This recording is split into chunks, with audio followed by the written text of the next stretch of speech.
What's up, y'all? A lot of y'all been asking me to do sprints part 3 and how to increase your vertical part 4, or is it on part 3? Part 3, I guess. Well, what I decided to do was bring the cameras out to practice today because I am going to be doing some plyometrics. Plyometrics will help you with your sprinting a lot, and it will also help you with your vertical a lot. As we know, the best leapers, jumpers, and explosive power coming from sprinters in the world comes from doing plyometrics. So what I'm going to do is I'm going to take y'all through a few basic plyometrics. We're going to go through some simple plyometrics, then we're going to move our way to more difficult plyometrics. Every time I'm doing a set, you do it in reps of 12 to 15. You don't have to write in the comments how many reps and how many times a week. You can do it twice a week depending on how your body feels when you're doing the plyometrics. So let's get started.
Every time you're doing a plyo, no matter what it is you're doing, even if it's left, left, right, left, or however technique it is, you want to go and make sure you're ripping through and getting back off the ground because you don't want to crash. A lot of times athletes, they'll go up, especially high schoolers and college athletes, they'll go up and they'll come down, they'll crash, and then they can't come back off because they lost all of their speed. You don't want to lose your speed and your momentum, so you want to make sure that you just keep it going. Sorry for the sweat, y'all, but it's hot as hell.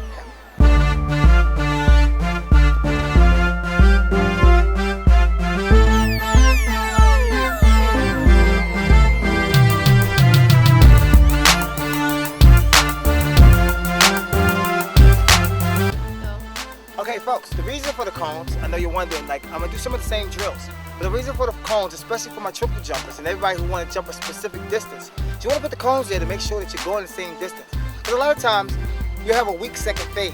All my triple jumpers, you know what I mean. You come off your initiated phase, when you go to your second phase, it's really short. And then, you know, back in the day, they used to call it hop, step, and a jump. It's really not. You really got to get 3 jumps in. So you want to make sure each phase is the same distance, which is why I set the cones up, so you can make sure every leg gets optimum distance.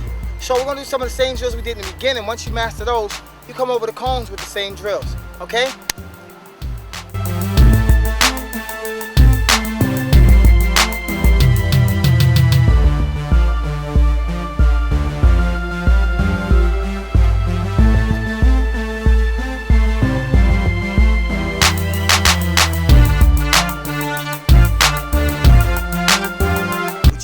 You want to start out lower and then go to higher impact. Don't start off thinking you can do the heavy stuff and then you tear your ACL or you mess up your shins or your ankles. If you have a coach or if you have someone who's training you, please ask them first before you do those plyometrics. Those are really tough exercises to do, but they will help your jumping ability ridiculous. I mean, a lot of people have been asking what my vertical is. In peak season, I had a 48-inch vertical. Also, I'm 6 feet tall, for everybody who's been asking my height. I will not be doing a sprints part 3, and I will not be doing an increasing your verticals part 3, so you don't have to ask. You can just do it with the first 2 tutorials.